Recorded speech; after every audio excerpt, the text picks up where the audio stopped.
இறக்கம் நிறைந்த ஆண்டவரே, பாதப்படியில நாங்கள் தாழ்த்துகிறோம். நீ செய்ய நினைத்தது ஒன்றும் தடைப்படாது என்பதை நான் அறிந்திருக்கிறேன். எங்களை நீ ஸ்திரப்படுத்தி பலப்படுத்தி நிலைநிறுத்தும்படியாக உங்கள் பாதத்தில் நான் பண்ணிக்கிறோம். எங்கள் மக்கள் நல்ல நிலையில வாழணும் ஆண்டவரே. இப்படியாப்பட்ட தீமைகள் அணுகாதபடிக்கு, அது துக்கத்தின் மேல் துக்கத்தை உண்டாக்காதபடிக்கு ஒவ்வொருவரையும் இந்த சட்டை நடுவில் பார்த்து நடந்து அடியான முற்றிலுமாக இந்த பாதத்தில் அர்ப்பணிக்கிறேன். இயேசுவின் நாமத்தை ஜெபிக்கிறேன் நம்பினான். சங்கீதம் 51 சங்கீதம் 14 தேவனே, என்னை ரட்சிக்கும் தேவனே, இரத்த பழிகளிலிருந்து என்னை நீங்களாக்கி விடு. அப்பொழுது என் நாவு உம்முடைய நீதியை கம்பீரமாய் பாடும். தேவனே, என்னை ரட்சிக்கும் தேவனே, இரத்த பழிகளுக்கு என்னை நீங்களாக்கி விடு. என்ன பழிகள்? அல்லேலூயா. இந்த இரத்த பழிகளுக்கு என்னை நீங்களாக்கி விடும் என்று சொல்லி தாவீது கேட்கிறார். இந்த இரத்த பழிகளை குறித்து நாம என்ன தெரிஞ்சு வச்சிருக்கிறோம் என்பது அவசியம். நீங்க இரத்த பழிகள் எப்படி ஒரு மனுஷன் மேல வருது, இந்த இரத்த பழிகளுடைய விளைவுகள் என்ன, அவன் வாழ்க்கையில சந்திக்கிற பிரச்சனைகள் என்ன என்பதை தான் நீ பேச போறேன். கவனிங்க, வாடகை பிள்ளைங்கன்னா ரொம்ப கவனிக்க வேண்டிய ஒரு செய்தி.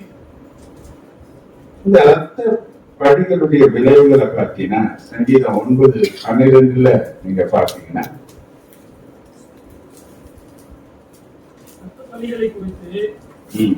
அவர் விசாரணை செய்யும் போது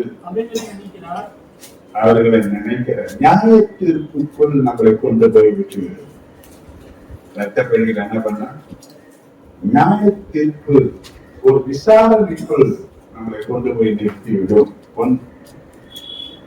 2வது சங்கீதம் 5வது சங்கீதம் 6வது வசனத்துல பார்த்தீங்கன்னா பொய் பேசுகிறவர்களை அழிப்பி இரத்த பிரியனையும் சூதுள்ள மனுஷனையும் கர்த்தர் அருவருக்கிறார். சூதுள்ள மனுஷனையும் இரத்த பழிகள் உள்ள ஒரு மனுஷனையும் கர்த்தர் நேசிக்க மாட்டாரு, அவர்களை அருவருக்கிறார் என்று எழுதப்பட்டிருக்கிறது. 3வது யோவேல் 3:21 பார்த்தீங்கன்னா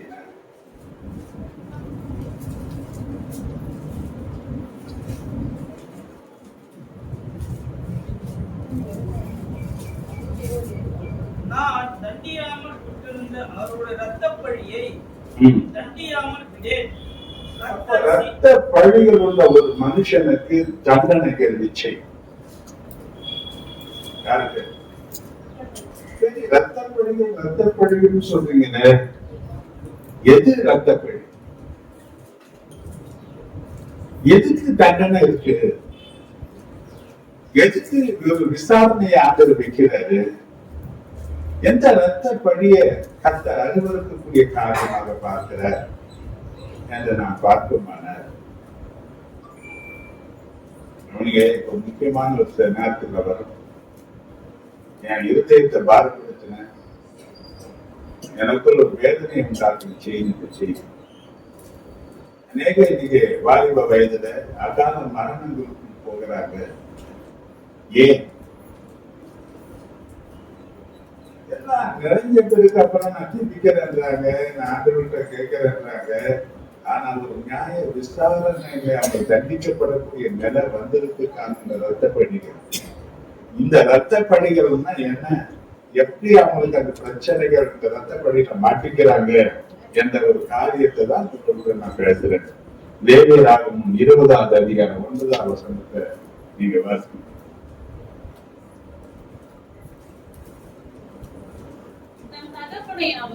தன் தகப்பனையாவது தன் தன் தாயையாவது சபிக்கிற எவனும் கொலை செய்யப்பட கடவன். அவன் தன் தகப்பனை தாயையும் சபித்தான். எது ரத்தப்படிங்க? ஹலோ, எது ரத்தப்படி? எது ரத்தப்படி? வாயை தரங்க. இந்த ரத்தப்படிக்கு உடன்படாத தேவன் எச்சரிக்கிற. இன்னைக்கு நான் சொன்னாங்க ஆரம்பத்துல, தேவனை அண்டிக் கொள்ளுகிறவங்களுக்கு சில பிரச்சனைகள் தப்பிப்பாங்க. நிறைய போராட்டங்களும் பிரச்சனைகளும் சூழ்ந்து இருக்கிற காலம்தான். ஆனா தேவனை சார்ந்து இருக்கிற, தேவனிடத்துல தன்னை சரிப்படுத்திக்கிற மக்களுக்கு இழந்த ஆசீர்வாதங்களை தருவார் என்று கர்த்தருடைய ஆவியானவர் சொன்னதை சொன்னேன். அப்போ ஒரு ரத்தப்பழி, ஒரு கொலை குற்றத்துக்கான தண்டனை பெற்றுக் கொள்ளக்கூடிய ஒரு பழி என்னன்னு பார்த்தீங்கன்னா, தகப்பனையும் தாயையும் சபிப்பது. இன்னைக்கு நம்ம கோபத்துல, வாலிபத்துல, பல பிரச்சனைகள் மத்தியில, நமக்கு ஆகாத நிலையில, நமக்கு எதுக்கத்தாலும் பேசுறாங்கன்ற நிலையில பிள்ளைங்க என்ன பண்றாங்கன்னா, பெற்றவங்களை சபிக்கிறாங்க, கேட்கிறாங்க. ஏன் என்ன பேசு? பல காரியங்களை அவங்களை நோக்கடிக்கிறாங்க, வேதனை பண்றாங்க, சபிக்கிற மாதிரி பேசுறாங்க. செத்து தொலைச்சா நல்லா இருக்கு, இது வேற மாதிரி சொல்றாங்க. சாக மாட்டேது, உயிரோடு இருக்குது சொல்லி பெற்ற தாயையும் தகப்பனையும் சபிக்கிற ஒரு பிள்ளை கொலை குற்றத்திற்குரிய தண்டனைக்குரியவன். அவன் மேல ரத்த பழிகள் தங்கும் என்று தேவனுடைய ஆவியானவர் சொல்லுகிறார். இந்த ரத்த பழிகள் ஒரு நாள் விசாரணைக்கு வந்து நிற்கும். அந்த ரத்த பழி உள்ள ஒரு மனுஷன் ஜெபிக்கும் போது கூட தேவன் அவனை அருவருக்கிறபடியினாலே அவனுடைய ஜெபத்தை கேட்க மாட்டார். அல்லேலூயா, அல்லேலூயா. அவனுக்கு தண்டனை நிச்சயிக்கப்படுகிறது. யாருங்க? நீங்க அன்பான பிள்ளைங்க, தாய் தகவல் எப்படியாப்பட்டவனா இருக்கட்டும், ஆனா தேவன் அவர்களைத்தான் தாய் தகப்பனாய் கொடுத்திருப்பார். ஆனால் தேவனுக்கு அடுத்த நிலைகளிலே கனப்படுத்த வேண்டியவங்க உன்னை பெற்ற தாயும் தகப்பனையும் தான். மறக்கவே கூடாது, அதை நீங்க மறக்கவே கூடாது. வேதம் அதை குறித்து ரொம்ப ஆழமா சொல்லுது. இந்த சபிக்கிற ஒரு மனுஷன் சாதாரணமா பேசுறாங்க, திரும்பி பார்த்தீங்கன்னா என் மனசுல ஒண்ணும் இல்ல, அரவணைக்கிற மாதிரி பேசுறாங்க. பேசுறது பேசினது, தேவன் எழுதினது எழுதினது. எதை குறித்து ஜாகிரதையா இருக்கணும், எதை குறித்து ஜாகிரதையா இருக்கணும். சகித தியானத்துல பேசணும். ஒரு அளவுக்கு டென்ஷன் வருது, கோபம் வருதுன்னா ஆவியிலே நிறைந்து கோபத்தை விட்டு அவங்களுக்கு எதிர்த்து என்ன பண்ணாத, பேசாத. நியாயமா தானே பேசணும்னு சொல்லாத. நீ செய்த காரியங்கள் அவர்களை துக்கப்படுத்துமான, அவர்களை சபிக்கக்கூடிய நிலைக்கு அது கொண்டு போகுமான, அதனுடைய விளைவு உனக்கு மோசமாய் முடியும் என்பதை பரிசுத்த ஆவியானவர் எனக்குள் உணர்த்தின காரியத்தை இன்னைக்கு சபைக்கு நான் அறிவிக்கிறேன்.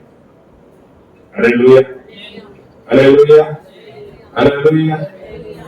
இரண்டாவது சொல்ல வந்து சங்கீத யாத்திராகம் 20:12 நீங்க பாத்தீங்கன்னா,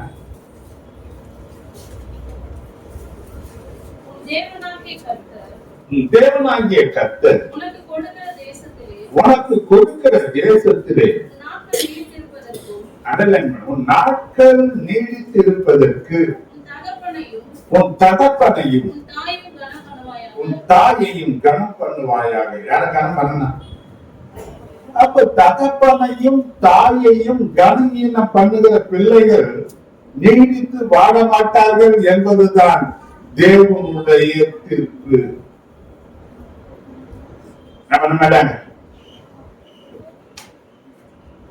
உன் வாழ்நாட்கள் நீடித்திருக்க வேண்டுமானால், நீ வாழ்ந்து சுகமா இருக்க வேண்டுமானால் யார கனம் பண்ணணும்? எந்த அளவுக்கு பெற்ற தாய் தகப்பனையும் கனம் பண்ணுகிறோம். துக்கப்பட்டு அழுகுறாங்க, அது நல்லதல்ல. செத்து போயிருந்தா நல்லா இருக்குமே என்று அழக்கூடிய நிலையில ஒரு தகப்பனும் தாயும் வருவார்கள். ஆனால் அதை விட மோசமான தண்டனை உனக்கு வேற எதுவுமே கிடையாது. இன்னைக்கு அவங்க ஈஸியா பேசிடுறாங்க, ஈஸியா பண்ணிடுறாங்க.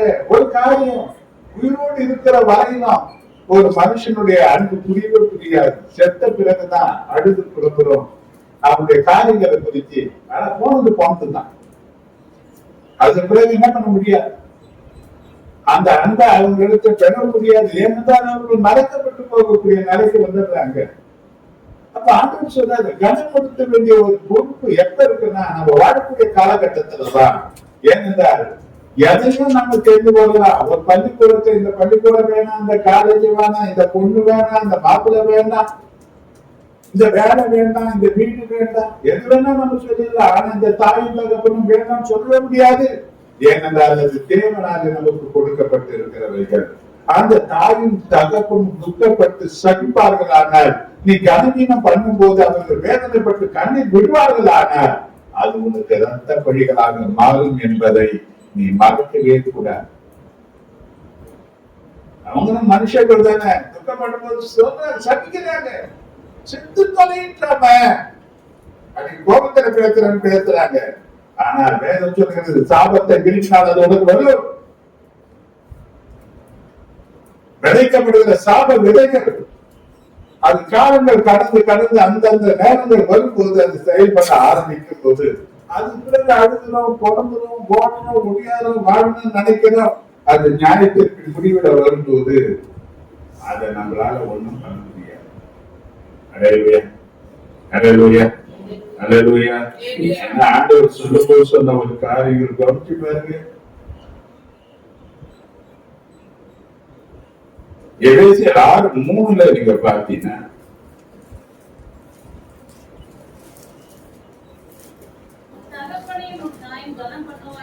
உன் தகப்பனையும் தாயையும் கனம் பண்ணுவாயாக என்பது வாக்குதத்தம் உள்ள முதலாம் கற்பனை என்று சொல்லப்பட்டது. இது வாக்குதத்தம் உள்ள முதலாவது கற்பனை. என்ன கற்பனை? என்ன பண்ணுங்க, யாரதான் ரொம்ப சீப்பா நம்ம ட்ரீட் பண்றோம், யாரதான் ரொம்ப மட்டமா பார்த்துக்கணும். ஒரு எல்லா வேலையும் அவங்க செய்யறாங்க, எல்லாம் செய்துக்கிறாங்க என்பதற்காக என்ன பண்ண முடியாது, என்ன பண்ண முடியாது. தேவன் அவங்களை அந்த நிலையில வைக்கிறாரு, தேவன் அவங்களை மேலான நிலையில வைக்கிறாரு. தேவனுக்கு அடுத்த ஸ்தானத்தை யாருக்கு கொடுக்கிறாருன்னு பெற்றவங்களுக்கு கொடுக்கிறார். அந்த பெற்றவர்களை நீ கனம் பண்ணாமல் போகும்போது உன்னை உண்டாக்கின தெய்வத்தை நீ கனவீனம் பண்ணுவதற்கு அந்த அடையாளமாக போகிறபடினால அது உனக்கு ரத்த பழிகள் என்ற நிலைகளில ஒரு தண்டனை தீர்ப்புக்குள்ளாக கொண்டு வந்து நிறுத்தி விடுகிறார். அதே போல நீங்க உட்காந்து 5:16 வாசிக்கிறார்.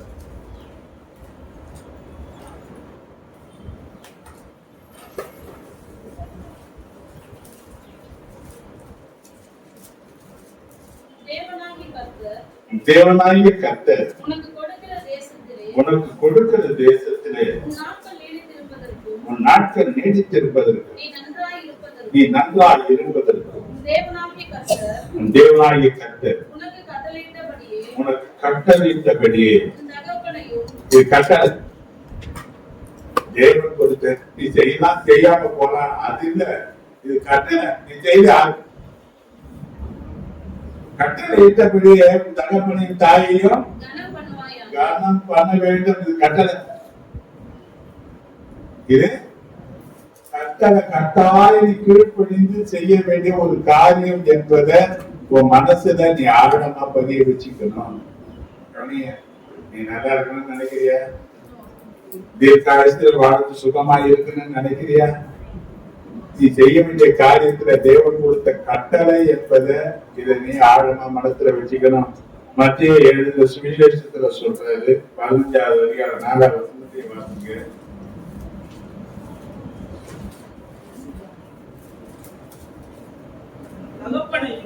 தகப்பனையும் தாயையும் கனம் பண்ணுவாயாக என்றும் தகப்பனையும் தாயையும் கனம் பண்ணுவாயாக என்பதும் தகப்பனையாவது தாயையாவது நிந்திக்கிறவன் கொல்லப்பட வேண்டும்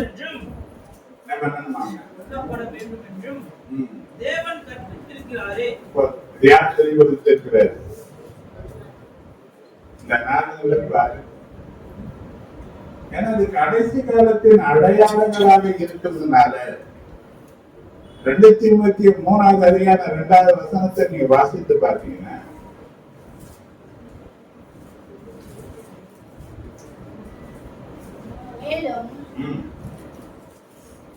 மேலும் கடைசி நாட்களில் 2வது வசனம், எப்படியெனில் மனுஷர்கள் தற்பிரியராயும்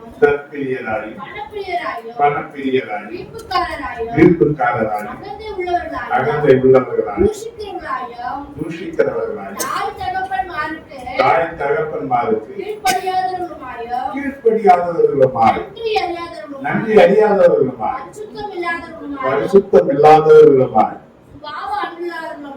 இது சொல்றது கடைசி நாட்களின் அடையாளம். இந்த நாட்கள் என்ன நடக்குது? என்ன நடக்குது?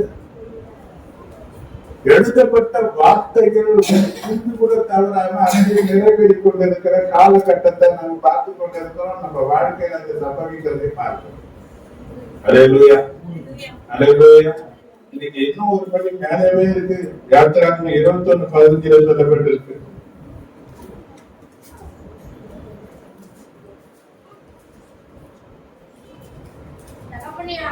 தகப்பனையாவது தாயையாவது அடிக்கிறவன் இது ஒரு கொலை. யாரு சர்வசாதாரணமாச்சுப்பா? யார் அடிக்கிறது? யார் அடிக்கிறது? அடிச்சப்ப வாங்கி போன காலம் போய் இப்ப அடிக்கிற காலத்துக்கு வந்தாச்சு. என்ன காலம் இது? கடைசி காலம். என்ன காலம்? அன்னைக்கு எல்லாம் வாழ்ந்தான், இன்னைக்கு எல்லாம் 18-20 விழுந்தான். எங்க சாகுறான்? எங்க சாகு? எத்தனை வயசுல? ஏன்? என்ன நடக்குது?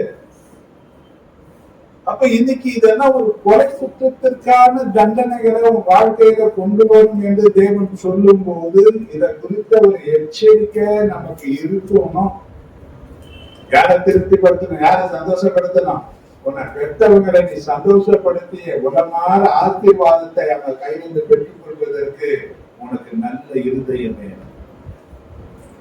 என்ன வேணும்? கவனிங்க, தேவனுடைய வார்த்தை ஒரு புள்ளி கூட ஒழிந்து போக, அடிக்கிறவங்களையும் சபிக்கிறவங்களையும் கொலை குற்றத்திற்கு உரியவர்களாக தேவன் வச்சுக்கிறார். அது 17ஆம் வசனத்துல வாசித்து பார்த்தீங்கன்னா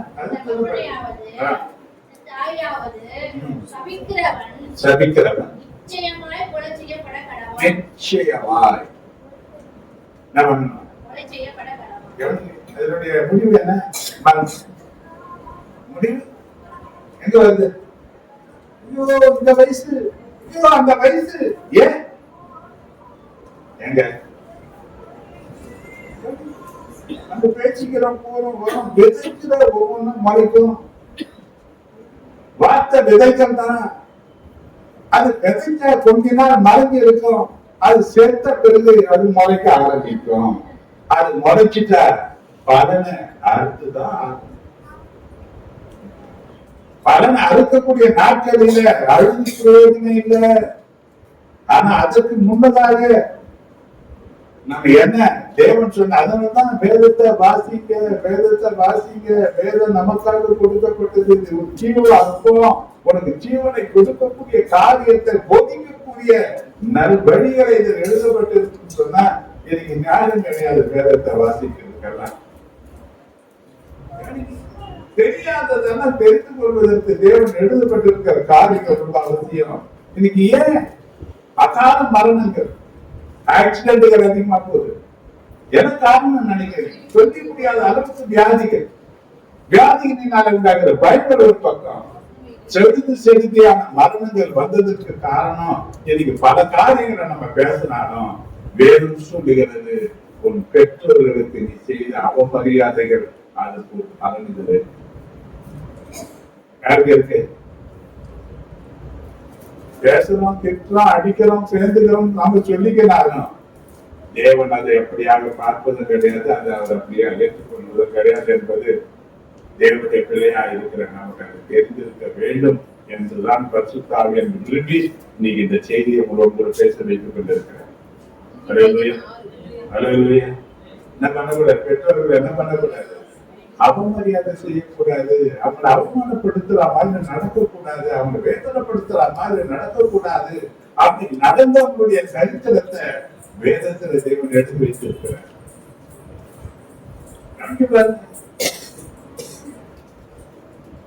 அத்தியாயம் 9வது அதிகாரம் 21 to 26 வசனங்களை குறிச்சு தெரியும். நோவா திராட்சரசம் குடித்து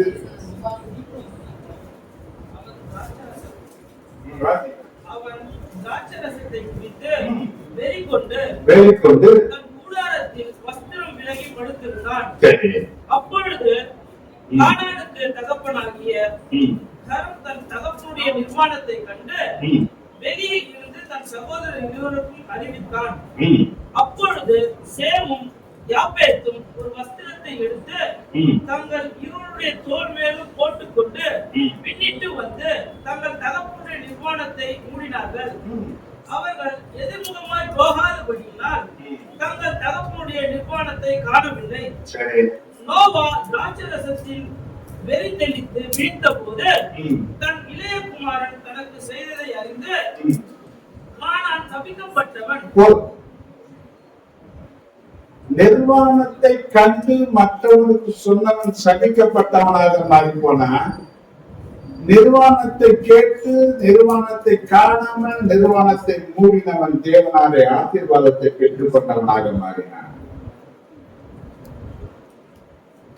தகப்பனுடைய குறைகளை தவறுகளை தம்பட்ட எடுக்காத, எங்க அம்மா அப்படி எங்க அப்பா இப்படி ஊர் ஃபுல்லா சொல்லாத. அன்பு மூடும், அன்பு சகலத்தையும் மூடும். நிர்வாணத்தை வெளிப்படுத்தாது. நிர்வாணத்தை வெளிப்படுத்துறவங்க குறைகளை வெளிப்படுத்தி மற்றவங்க அனுதாபத்தை நினைக்கிறவங்க சாபத்திற்குள்ளாக போவார்கள் என்பதுதான் வேதம் நமக்கு கற்றுக் கொடுக்கிற பாடம். நீங்க நிறைய பேர் யாரு கொலை சொல்லிக்கிறாங்க? யாரை கொலை சொல்ற?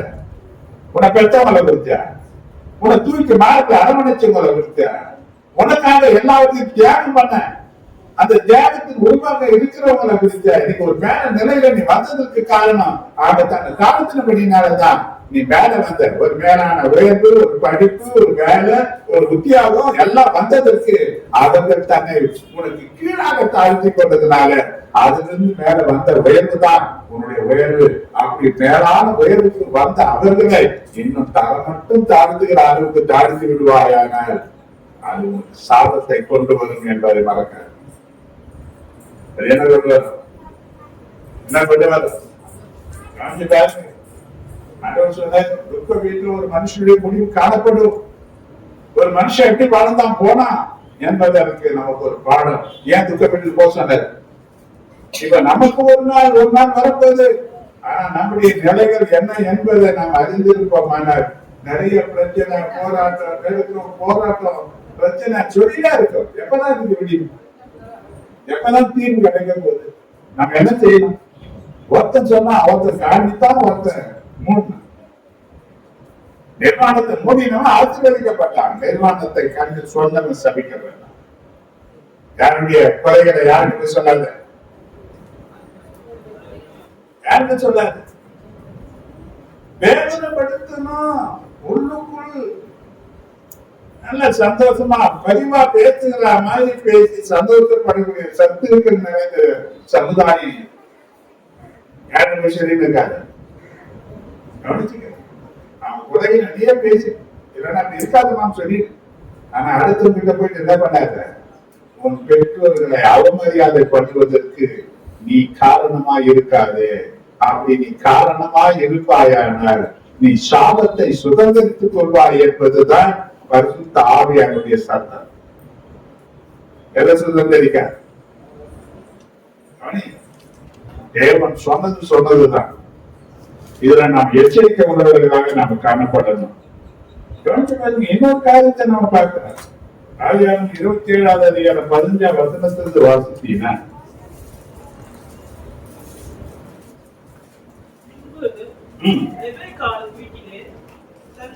இருக்கிற தன் மூத்த மகனாகிய ஏசாவின் நல்ல வஸ்திரங்களை எடுத்து தன் இளைய மகனாகிய யாக்கோபுக்கு உடுத்தி வெள்ளாட்டு குட்டிகளின் தோலை அவன் கைகளிலேயும் ரோமம் இல்லாத அவன் கழுத்திலேயும் போட்டு இருக்காது. ஒரு 15 வருஷம் 29 வருஷம் குடிச்சிங்க. நான் சொல்லிடுறேன், வேற என்ன என்ன பண்ணாங்க. இப்போ அப்போ ஒரு ஆசீர்வாதத்தை தரணும்னு சொல்லி பேசுறான். யாருக்கிட்ட பேசுறான்னா அண்ணன் எழுத்தா கிட்ட சொல்றான்.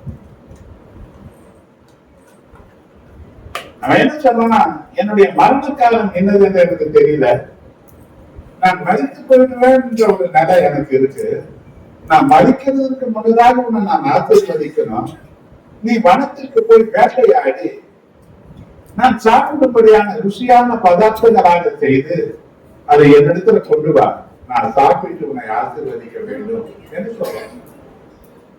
இத எடுத்து அவங்க அம்மா ஒத்துக்காங்க. இப்ப இளைய மகனை கூப்பிட்டு சொல்றேன், அப்பா அப்படி பேசுறாதா, நான் சொல்ற மாதிரி நீ செய், அப்பா கிட்ட போய் அந்த ஆசீர்வாதத்தை வாங்கி யாரை ஏமாத்த சொல்லித்தரேன். அம்மா அம்மா கொஞ்சம் ஜாக்கிரதையா இருங்க, அப்ப நான் ஏமாத்துறதுக்கு காரணமா இருக்காரு. அப்ப செய்ததும் தவறான காரியம் தான். 2 பிள்ளைகள் இருக்கும்போது மூத்த பிள்ளைகளும் மத்த ஒரு பங்கு இளைய மகன் அப்பா விட்டுறாரு. பிள்ளைகள் கத்திராறு கொடுக்கப்பட்டவங்க. 2 பிள்ளை இருந்ததுன்னா 2 கண்ணா பாரு, ஒரு கண்ணுல வேண்டாம், ஒரு கண்ணுல சுண்ணாம்பு வச்சீங்கன்னா அது உனக்கு நாசத்தையும் அவமானத்தையும் கொண்டு வரும் என்பதை மறக்காது. மூத்த பிள்ளைக்கு 2 பங்கு சொன்னாங்க. ஏன்னா மூத்த பிள்ளை நான் பார்க்கணும், பெற்றவங்க என்ன பண்ணலாம், எனக்கு பார்க்க மாட்டாங்க, சொத்துக்கு மத்த பார்ப்பாங்க. ஜேஷ்டபுத்திர பாகம். எது ஜேஷ்டபுத்திர பாகம்? ஒரு காரியம் செய்ய மாட்டாங்க, ஒரு காரியத்தை பண்ண மாட்டாங்க, ஆனா பங்கு முதல் வரும்.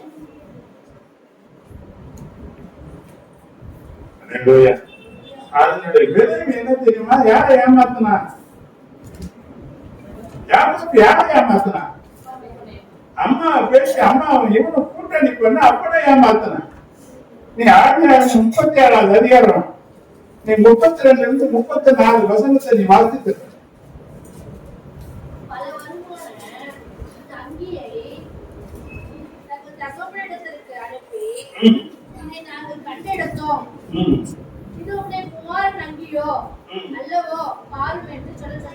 யார் சொல்ல சொன்னாங்க? யாருக்கிட்ட யார் சொன்னாங்க? நீங்க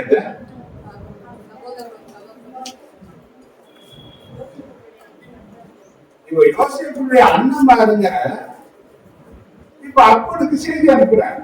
என்ன இப்படி ஒரு அங்கியை நாங்க கண்டெடுத்தோம், இது ஒரு குமாரனுடைய அங்கிதானும் பக்கத்துல இருக்கிறவங்க பார்த்து உன் தாய் தகப்பன ஏமாற்றக்கூடிய பிள்ளையா நீ இருந்தீனா உன் பிள்ளைகள் உங்களை கட்டாயம்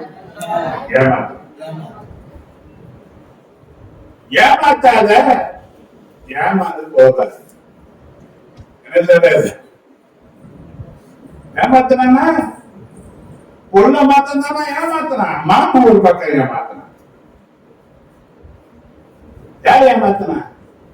நான் நினைக்கிறேன் நீ ஒன்றை செய்திருந்தா 10 ஏமாந்து போகக்கூடிய காரியத்தை தேவன் வாழ்கிற அனுமதிப்பார். எங்க ஏமாறாத, யாரையும் ஏமாத்த நடக்காது. என்ன பண்ண வேண்டாம், கர்த்தர் அதுதான், கர்த்தர் ஒண்ணு தரலன்னா நீ என்ன பண்ண முடியாது, பெற முடியாது. கர்த்தர் அனுபவிக்க அனுகிரகம் தரணும்னா என்ன இருந்தாலும் அனுபவிக்க முடியாது. இப்ப தேவன் தராத ஒண்ணு என்ன பண்ண முடியாது, நீ அனுபவிக்க முடியாது. கர்த்தர் ஆசீர்வதிக்கிறாங்க, கர்த்தர் கொடுத்துட்டு இருப்பாரு. அந்த கிருபையை கேட்க நம்ம தவிர பொறாமப்பட்டு அதை அபகரிக்க நினைக்க கூடாது. அவனுக்கு ஒவ்வொரு வழியை வச்சு கர்த்தர் நடத்துற அந்த வழியில நம்ம சரியா போனாங்க, நமக்கு திருப்தியா குறையில்லாத வழிக்கு கர்த்தர் அவரை நடத்தி ஆசீர்வதிக்கிறதுக்கு வல்லமை உள்ளவராக இருக்கிறார். என்ன பண்ணாது? இப்ப அவ ஏமாத்துறா, இவன் அப்பனை ஏமாத்தினான். பிள்ளைகள் யாரை ஏமாத்தினாங்க? அவங்க அப்பனை ஏமாத்தினாங்க. ஏமாத்தினவன் ஏமாத்தினவன் ஏமாந்த நாம என்ன பண்றோம்? ஏமாந்து போவோம். யாருக்கிட்ட? பிள்ளைகிட்ட ஏமாத்திருவீங்க. இது மாறாத சத்தியம். நீ ஒண்ணு செய்து ஒண்ணு சம்பாதிக்க நினைச்சா உன்னை ஏமாத்தி அவன் முதலில் சாப்பிட நினைப்பான். இது மாற்றமே கிடையாது. எதை விதைக்கிறோமோ அதை கட்டாயம் நம்ம இருப்போம். இதுல இதுக்கு சமரசமே கிடையாது. அதை கட்டாயம் கத்த நம்ம வாழ்க்கையில அனுமதிக்க செய்வார் என்பது தெரிஞ்சு நாம இதுல ஜாக்கிரதையான பாடங்களை கற்றுக்கொள்வோமானால் தப்பி போவோம். மூன்றாவது காரியம் பாருங்க, 2 சாமுவேல் 15வது அதிகாரம் 4வது வசனத்தை வாசிச்சு பாருங்க.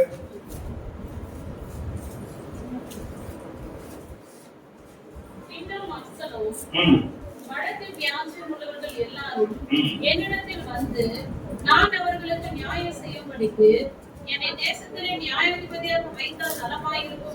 அந்த வசனத்தை அப்படியே வச்சுங்க. அந்த அதிகாரத்தை வாசிச்சீங்கன்னா நான் சுத்தமா சொல்லி அப்படியே வந்து படைக்கப்பட்ட இவன் அந்த இடத்துல நயவஞ்சகமா நடந்து தாவீதின் சிங்காசனத்தை இவன் சுதந்தரித்து தாவீது அந்த தேசத்திலிருந்து துரத்தி விடக்கூடிய காரியத்தை பார்க்கணும். அதாவது எப்படி சொல்லலாம், தன் தகப்பனை துரத்தி விட்டு அப்சலோம் கொல்லப்பட்டான்.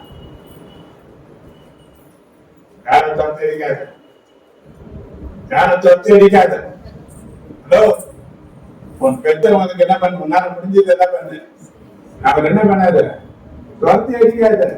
அவங்க எத்தனை அங்க விட்டுருவேன், அவங்க எத்தனை இங்க விட்டுருவேன், அவங்களுக்கு நான் ஏதாவது விட்டு சொல்லாத. அவன் கொல்லப்பட்டான் என்று சொல்லப்பட்டிருக்கு. மகனே என்று அழுதாலும் என்ன அழுதாலும் தேவனுடைய நியாயத்திற்கு மாற்ற யார அடைய முடியாது. யாரும் தெரியாது. வயசான நாட்களில அவர்கள் தேவை நிறைந்த காலகட்டங்களில ஈரானில் உள்ள காலகட்டங்களில நீ காலும் கண்ணுமாக இருந்து அவர்களை காத்துக் கொள்வாயானால் கர்த்தர் உன்னை அபரதமாய் ஆசீர்வதிப்பார். அவர்களை துரத்தி விடுகிற ஈவு இரக்கமற்ற நிலைகளில் செயல்படுகிற பிள்ளைகள் கொல்லப்படுவார்கள் என்று சொல்லி வேதம் எச்சரிக்கிறது.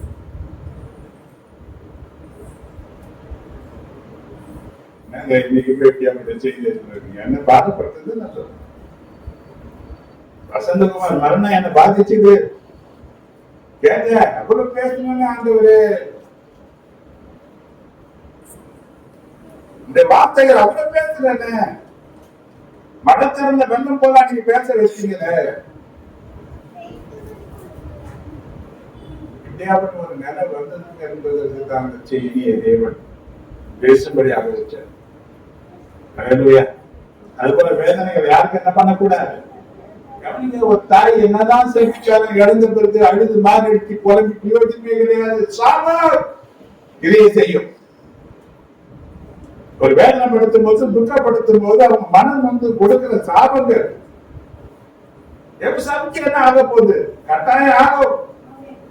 காரணம் இல்லாமல் விட்ட சாபம் பலிக்காது. 26 வாசித்தீங்கன்னா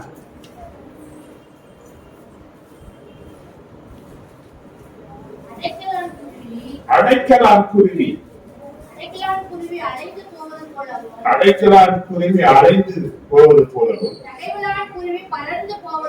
தகைவிலான் குருவி பறந்து போவது போலவும் காரணம் இல்லாமல் விட்ட சாபம். அப்ப காரணம் என்ன? காரணம் என்ன? இப்ப நீங்க சபிச்சது காரணம் இல்லாத சபிச்சுட்டீங்க. எவ்வளவு சபிச்சிருப்பீங்க. செத்து போட்டு அவங்களை தூக்கி போட்டு சாபம் பண்றாங்க. எதனால சொன்னீங்க? அன்புனாடியா? ஏதோ துக்கம் தாங்க முடியல பேசிட்டீங்க. ஆனா நடக்கும்போது மாறட்டி அழுவீங்க. ஏன் ஏன் அந்த ரத்த பழிகள் என்று சொல்லப்பட்டது. இந்த சத்தியம் நமக்கு புரியாததுனால, நமக்கு தெரியாததுனால என்னென்னமோ பண்றோம் பெற்றவங்க. ஏன்னா அவங்க நம்மளுக்கு எப்ப போக மாட்டாங்க. என்னதான் பண்ணாலும் அவங்க நம்ம கிட்ட இருப்பாங்க. அது உண்மைதான். ஆனால் பெற்றவர்களை கொடுத்தது ஜனம் அல்ல, தேவன் அதை உனக்கு கொடுத்தார். தேவன் கொடுத்ததற்கு நாம் கணக்கு ஒப்புவிக்க வேண்டிய ஒரு காலம் இருக்கிறது. அதை கட்டாயம் நம்ம எடுக்கிறது கேட்பார் என்று சொல்லப்பட்டிருக்கிறது. ஜாகிரதையா இருக்கணும். அப்போ இன்னைக்கு பெற்றோர்களிடத்துல நான் நடந்து கொள்ள வேண்டிய வழிகள் என்ன? இன்னைக்கு வேதம் காண்பிக்கிற காரியங்கள் என்ன? வேதம் சொல்கிறது நீதிமொழிகள் 1:8 பார்த்தீங்கன்னா, மகனே தகப்பன் புத்தியை கேள். உன் தகப்பனுடைய புத்தியை கேள். யாருடைய புத்தியை கேட்கணும்? தகப்பன் புத்தியை. இப்ப நாம என்ன சொல்றோம்? 3 வாய் எல்லாம் எனக்கு தெரியும். ஏன்னா அவங்க அது போல பேசுறதுக்கு தான் படிக்க வச்சாங்க. இப்படி பேசுறதுக்கு 2 டிகிரி வேணும். உங்களுக்கு என்ன தெரியும்? ஆனா ஞானி சொல்லா, என் மகனே தகப்பன் புத்தியை கேள். உன் தகப்பனுடைய புத்தியை கேள். எத்தனை பேர் தகப்பனை மதிக்கிறாங்க? இதுக்கு டபுள் உன் அம்மாக்குள்ள உன் அப்பாக்குள்ள. அம்மாவை மதிக்கிறது அப்பாவை மதிக்காது, அப்பாவை மதிக்கிறது அம்மாவை மதிக்காது. நம்ம எப்படி அம்மா பிள்ளையா அப்பா பிள்ளையா? உன் தகப்பனுடைய புத்தியை கேள் என்று சொல்லி ஞானி ஒரு ஆலோசனை கொடுக்கிறார். அல்லேலூயா, அல்லேலூயா. நீதிமொழிகள் 4:1 பார்த்தீங்கன்னா, பிள்ளைகளே நீங்கள் தகப்பன் போதகத்தை கேட்டு தகப்பனுடைய போதகத்தை கேட்டு புத்தியை அடையும்படி கவனியுங்கள். புத்தியை அடையும்படி கவனிங்க. யாருடைய போதகத்தை கேளு? யார் சொல்றது கேளு? கவனிச்சுதான் நாம் வாழ்க்கையில எத்தனையோ அனுபவங்கள் அனுபவிச்சு இருப்பான், எத்தனையோ கஷ்டங்கள் கூட கடந்து போயிருப்பான், எவ்வளவு நிலைகளிலே அவன் தன்னை ஆயத்தப்படுத்தி உன் குடும்பத்துல உன்னை வளர்க்கறதுக்கு அவன் பிரயாசப்பட்டு எத்தனையோ காரியங்கள் அவன் செய்து வளர்ந்திருப்பான். அவனுடைய போதகத்தை அசட்டு பண்ணாத.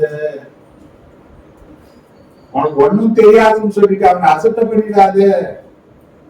ஞானி சொல்றான், உன் தகப்பனுடைய போதகத்தை நீ கேளு. உன் தாயினுடைய போதகத்தை என்ன பண்ண? கேளு. அது உனக்கு நல்லது. சரப்பணியை போல அலங்காரத்தை உனக்கு உண்டாகும் என்று சொல்லுகிறான். அல்லேலூயா. மாத்திரமல்ல, நீதிமொழிகள் 7ஆம் அதிகாரம் 1-2 நீ வாசித்தீங்க. என் மகனே என் மகனே என் வார்த்தைகளை காத்து என் வார்த்தைகளை வந்து என் கட்டளைகளை உன்னிடத்தில் பத்திரப்படுத்து. என் கட்டளைகளை உன்னிடத்துல பத்திரப்படுத்து. என்ன பண்ண? தேவன் சொல்ற உன் தகப்பன் கொடுக்கிற கட்டளைகளை நீ காத்துக்கொள், அதை பத்திரப்படுத்தி. அது என்ன பண்ண? சில பேருக்கு சில பெற்றோர்கள் பிள்ளைங்களுக்கு கஷ்டத்தை சொல்லுவாங்க. நான் எப்படியெல்லாம் நடத்துறேன், எப்படியெல்லாம் குடும்பத்தை நடத்தி வரேன்னு சொல்றாங்க. சில பேர் பாத்தீங்கன்னா பிள்ளைங்களுக்கு கஷ்டம் என்னன்னே தெரியாம வளர்ப்பாங்க. சில பிள்ளைகள் வளர்ந்த பிறகு அம்மா அப்பாவுக்கு தன் கஷ்டம் தெரியக்கூடாதுன்னு அவங்க கேட்கறதெல்லாம் வாரி வழங்குவாங்க. ஏன்னா இப்ப அப்படிதான் இருக்குது. 2 கிரெடிட் கார்டு 3 கிரெடிட் கார்டு வச்சிருக்கிறேன். எத்தனை பண்ணாலும் கிழிப்பாங்க. அது எல்லாம் கடனா இவங்க தலையில நிற்கும். ஆனா கட்ட முடியாம ஈரமை கட்ட முடியாம அவன் தத்தரிப்பான். எனக்கு கேட்டா வாங்கி தரலாம், 50 ரூபாய் வாங்கி கொடுத்தான். அப்ப என்ன பண்ணுது? ஏன் அவன் கட்ட முடியாது? பெற்றவங்களுக்கு பெற்றவங்க கஷ்டப்படக்கூடாது என்ன பண்ணுவான்? ஆனா சில பெற்றோர்கள் என்ன பண்ணுவாங்க? என் கஷ்டம் என்னோட போட என் பிள்ளைகள் நினைப்பாங்க. இது 2மே தப்பு. இது 2ம் தப்பு. உன் பிள்ளைகள் நாளைக்கு சீர்பட்டு சரியான நிலையில வரணும்னா எந்த நிலையில வந்தாங்க, எப்படி குடும்பம் நடந்தது, எப்படியெல்லாம் நடத்தினாரு, எப்படியெல்லாம் நீ நடந்த என்பதுதான் இன்னைக்கு முக்கியமானது. கஷ்டமே தெரியாத பிள்ளைகள் கஷ்டத்தை குறித்து நினைக்கவே, கஷ்டம் வந்து அதை ஏற்றுக்கொள்ள முடியாது. கஷ்டத்துல அந்த பிள்ளைகள் தன்னை பலப்படுத்திக்க முடியாது. தவறான வழிகளுக்கு போகிறதுக்கு அது ஒரு காரணமா போயிடும். ஆரம்பத்திலிருந்து என்ன பண்ணா அடிக்கடி சொல்லுவாங்க, பார்த்துருப்பான் பிள்ளைங்க 500 ரூபாய் 2 பிள்ளைகளுக்கு துணி எடுத்து கொடுத்துருக்காங்க. இப்ப 5000 ரூபாய் கொடுத்தா கூட பிள்ளைகளுக்கு என்ன பண்ண முடியல. ஏன்? பிள்ளைகளுக்கு எதிர்பார்க்கும் கஷ்டங்களை யார் சொல்லி வளர்க்கணும்? யார் சொல்லி வளர்க்கணும்? சொல்றது தவறு கிடையாது. ஆனா பழைய நிலையில இருக்கக்கூடாது. அதே நேரத்துல பிள்ளைகளுக்கு தாராளமா செய்கிற, ஆனா நிறைய உணர்த்தி பேசி சொல்லு. இந்த நிலையில தான் நான் செய்யறேன், இந்த நிலையில தான் நான் கஷ்டப்படுறேன், இவ்வளவு கஷ்டப்பட்டுதான் அந்த சம்பளம் வாங்குறேன், இதுல இவ்வளவு காரியங்கள் இருக்கு. அந்த பிள்ளைகளை சின்ன வயசுலயே பயிற்றுவிக்கக்கூடிய பெற்றோர்களாக நல்ல ஆசிரியர்களாக நீங்கள் இருப்பீர்களானால் பிற்காலங்களில் உங்களுடைய பிள்ளைகள் உங்களுக்கு ஆசீர்வாதமாக அமைவார். எல்லாம் வாங்கி கொடுத்துருவேன், இதுக்கு இருந்து வாங்கி கொடுக்குறேன் இல்லைன்னா இல்லைன்னா என்ன பண்ண தவறான வழிக்கு நாமளே காரணமாக போயிடக்கூடாது. பிள்ளைகளுக்கு சரியா வளர்க்கணும், எல்லாத்தையும் கொடுக்கணும்னு அவசியம் இல்லை. அதிலே வளர்ந்துட்டா பிடிவாதம் உள்ள பிள்ளைகளாக தான் கேட்கிறதை பெற்றுக் கொள்ளக்கூடிய நிலையில வளர்வார்கள். ஆனால் பிற்காலங்களிலே அது வளர்ந்த பிறகு அது தவறாக பெற்று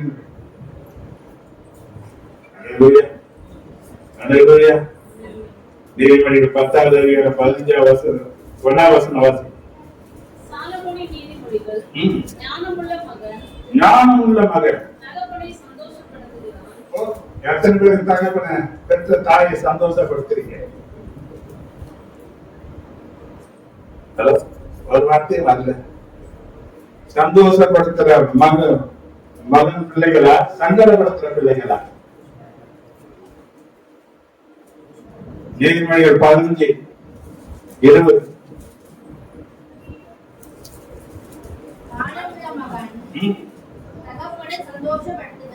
என்ன பண்றது? அப்ப யார் என்ன பண்ண? நீ ஞானம் உள்ளவனா தான் என்ன பண்ற? நீ முட்டாளா தான் என்ன பண்ண மாட்டேன்? முட்டாளா ஞானமா? யார்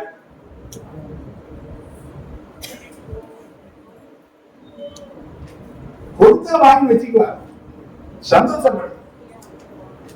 அவர் என்ன பண்ண? நீ நீதிமொழிகள் 23:22 பார்த்தீங்கன்னா,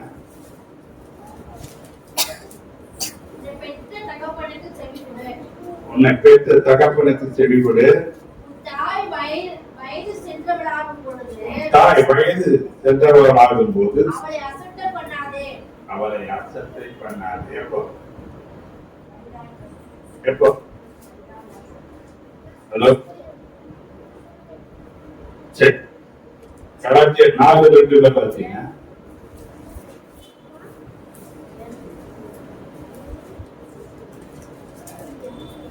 தகப்பன் குறித்த காலம் வரைக்கும் அவன் காரியக்காரருக்கும் வீட்டு விசாரணைக்காரருக்கும் கீழ்ப்படிந்து உனக்கு உத்தரவாதம் உள்ள தாய் தகப்பனுக்கு நீ கீழ்ப்படிந்தது. கீழ்ப்படிதல் மேலான ஆசீர்வாதத்தை வாழ்க்கையில கொண்டு வரும். பிலிப்பியர் 2:22 பார்த்தீங்கன்னா,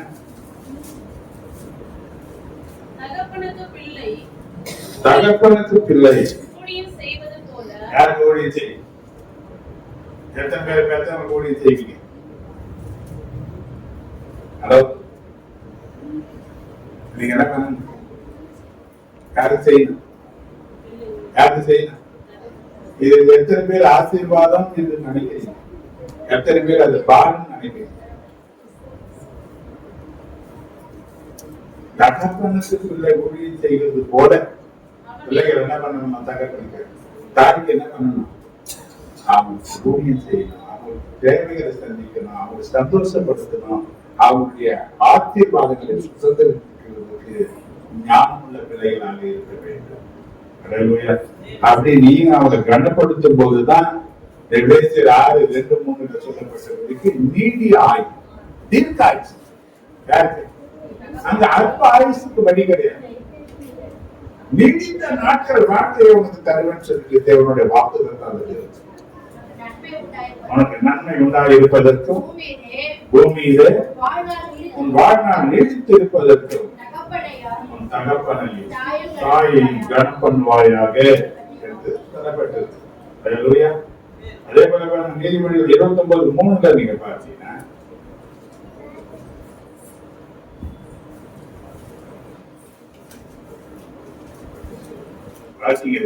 முடிக்க போல ஞானத்தில பிரியப்படுகிறவன் தன் தகப்பனை மகிழ பண்ணுகிறான். ஞானத்தில பிரியப்படுகிறவன் என்ன பண்றாங்க? தன் தகப்பனை தாயை வேதனைப்படுத்த மாட்டான். அவன் என்ன பண்ண மாட்டாங்க? அப்படியே வந்து போறாங்க. அப்படி அவனுடைய வேதனையை படுத்த மாட்டாங்க. ஞானத்தில பிரியப்படுகிறவன் தன் தகப்பனை மகிழப்படுகிறான் என்று எழுதப்பட்டிருக்கு. அல்லேலூயா. பெற்றோருக்கு தீமை செய்கிறவருக்கு கிடைத்த பனிஷ்மெண்ட் என்னன்னு சொல்றேன். நீதிமொழிகள் 28:24. தன் தகப்பனையும் தன் தாயையும் கொள்ளையிட்டு அது துரோகம் அல்ல என்பவன் பாழாய் போவான். யார் இருக்கிறது வந்து சோதிக்கிறது யாருங்க அவங்க கொள்ள அடிச்சுட்டு இது ஒண்ணும் தப்பு கிடையாது. யார்கிட்ட வாங்கின யாரா போயிடுவ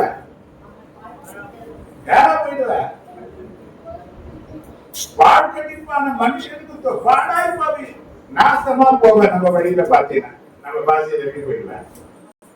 ஹலோ நல்லா பார்த்து பேச வைக்கிறாரு. ஏன் எல்லாம் நடக்குது, ஏன் தேவைப்பட்ட மரணங்கள் வந்தது, ஏன் இப்படியாப்பட்ட போராட்டங்களை சிக்கிக் கொள்கிறோம், எப்படியாப்பட்ட வேதனையை நாம் அனுபவிக்கிறோம். தேவன் அதற்காகவா நம்மை வச்சிருக்கிறாரு, அதற்காகவா எனக்கு நாட்களை தந்திருக்கிறாருன்னா நான் செய்ததற்குரிய பலனை தேவன் நமக்கு காண்பிக்கிறார். எங்க மாறும் இனியாவது மாற்றிக்கொள்வோம். தேவனிடத்தில் நம்மை அர்ப்பணித்து செய்த தவறுகளுக்கு பிரயாசத்தமான காரியத்தை செய்து அவர்களை மகிழப்பட்ட கற்றுக்கொள்ளுங்கள். கர்த்தருடைய ஆசீர்வாதம் உங்க மேல வரும். 2வது காரியங்கள் பாருங்க, நீதிமொழிகள் 20:20.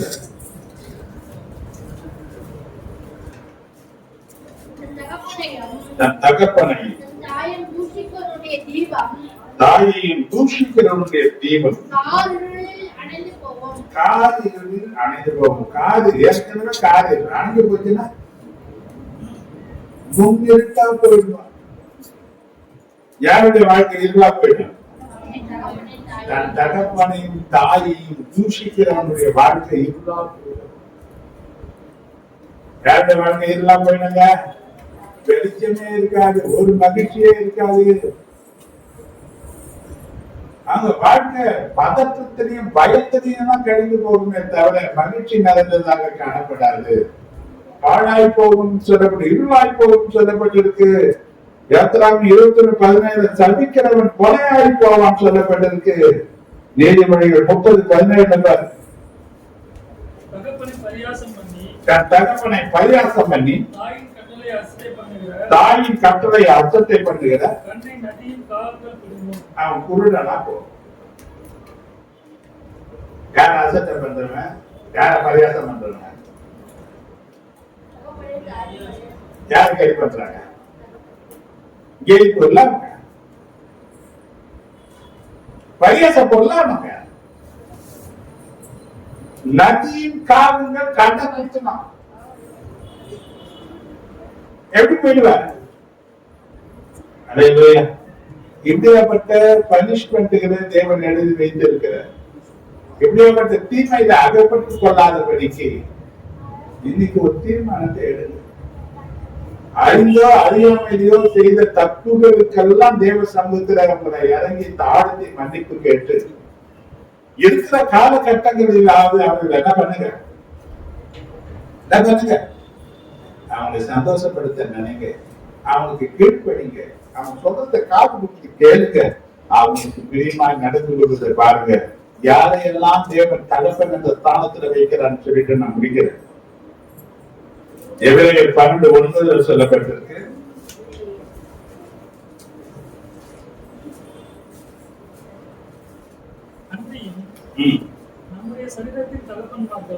சரீரத்தினை பெற்றவனை தகப்பன் என்று சொல்லப்பட்டிருக்கு. 2:1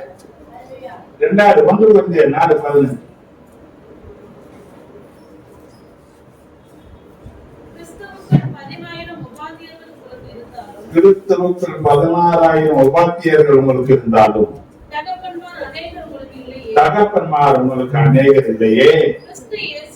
கிறிஸ்து இயேசுவுக்குள் சுவிசேஷத்தினால் நான் உங்களை பெற்றேன். ஆவியினை பெற்றவனை தகப்பன் என்று சொல்லப்பட்டது. யார் தகப்பன்? சரீரத்தின்படி பெற்றவன் தகப்பன். ஆவியிலே உன்னை நடத்தினவன், உன்னை பெற்றெடுத்தவன் தகப்பனுக்கு அடையாளமாக இருக்கிறான். 3 தீமோத்தேயு 5:1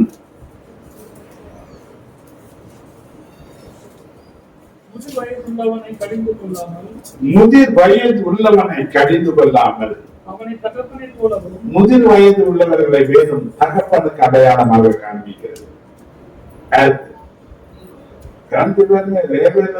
நல வயது உள்ளவனை கண்டால் நீங்கள் எழுந்து நிற்க வேண்டும். ஆனா அவனுக்கு மக்களை உக்காந்துனே இருப்பாங்க, ஏற்றுக்கொள்ள மாட்டாங்க, யாருக்கு மதிப்பு தர மாட்டாங்க. யாரு தகப்பனா பாரு, முதிர் வயது உள்ளவனை யாரா பாரு, உன் ஆவியை பெற்றெடுத்தவனை யாரா பாரு, உன் சரீரத்தில் பெற்றவனை யாரா பாரு. தகப்பனா பார்த்து அவனை கனப்படுத்து, அவனை கனவீனப்படுத்தாத, அவனை துக்கப்படுத்தாத, அவனை வேதனை நெருங்கி போகிற அளவுக்கு காயப்படுத்தாத, அவனை சந்தோஷப்படுத்துவாயான நீ ரத்த படிகளுக்கு நீங்களாக்கி காக்கப்படுவாய். அந்த ரத்த படிகளின் விளைவை என்ன பண்ண ஆகணும், சந்திச்சுதான் ஆகணும். அந்த ரத்த படிகளின் விளைவு எத்தனை வயசுல வரணும் தெரியாது எனக்கு, ஆனா நிச்சயமா நிச்சயமா வரும். இன்னைக்கு அதான் பாக்குறோம், அகாலமா போறாங்க. இந்த வயசா இந்த வயசா இந்த வயசா, ஏன் பூர்ணம் ஆயிடுச்சுன்னு அவ்வளவுதான். பாருங்க, ஒரு முட்டைய நீங்க எடுத்தீங்கன்னா அடை வைக்கிறாங்க, 21 நாள் வைப்பாங்க, அப்படிதானே? 21 நாள் கழிச்சு அந்த முட்டையில இருக்கிற கரு ஒரு குஞ்சா வளர்ந்த பிறகு 21ஆவது நாள் என்ன பண்ணாங்க, அந்த வளர்ச்சி அடைந்ததுக்கு அது வெளியே வரலாம். முட்டை ஓடு அப்படின்னா அது சரீரம் போயிடும். ஓடு மாதிரி ஒண்ணு வெளியே வந்துச்சுன்னா அது வெளியே போயிடும். வெளியே உலகத்து பூரணமான வெளியே போயிடும். வெளியே போன சரீரம் தானா கீழே விழுந்து போகும். அப்போ பாவத்துல பூரணமானாலும் இந்த சரீரம் விழுந்து போகும், பரிசுத்தத்துல பூரணமானாலும் இந்த சரீரம் விழுந்து போகும். ஒண்ணு வெளியே போகும், ஒண்ணு விழுந்து போகும். இது யாருமே விதிக்கிறது கிடையாது.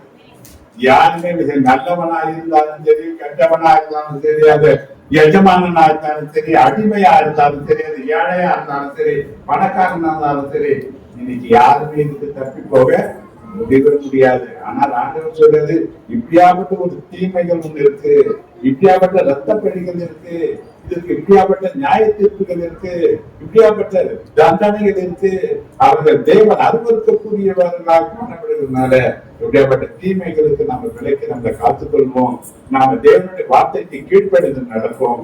கர்த்தர் உங்களையும் எதிர்காலங்களையும் கர்த்தர் தன்னுடைய சிறதிற்குள் மூடி காத்துக் கொள்வாராக. கர்த்தர் உங்களை ஆசீர்வதிக்கட்டும். இயேசுவின் நாமத்தில் நடப்பிதான். ஒரு காணிக்கை குறித்து கடைசி ஜெபத்தை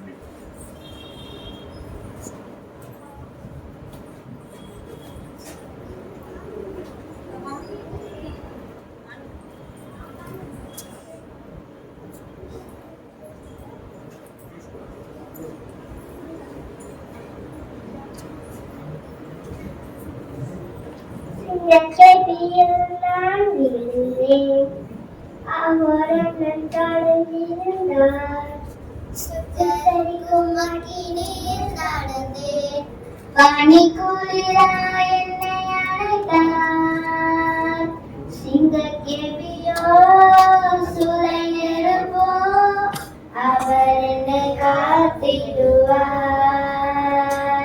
சிங்கக்கேபியோ சுரை நெருப்போ அவர் என்னை காத்திடுவார்.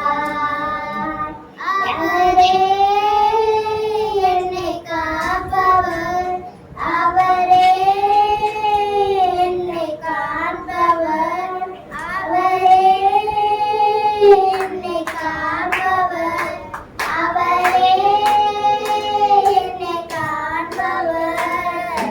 சிங்கக்கேபியோ சுரை நெருப்போ அவர் என்னை காத்திடுவார்.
மகா இலக்கம் நிறைந்த ஆண்டவரே, சமூகத்தினங்களை தாழ்த்துகிறோம். இந்த நாளின் பரிசுத்த ஆராதனைக்காக நன்றி.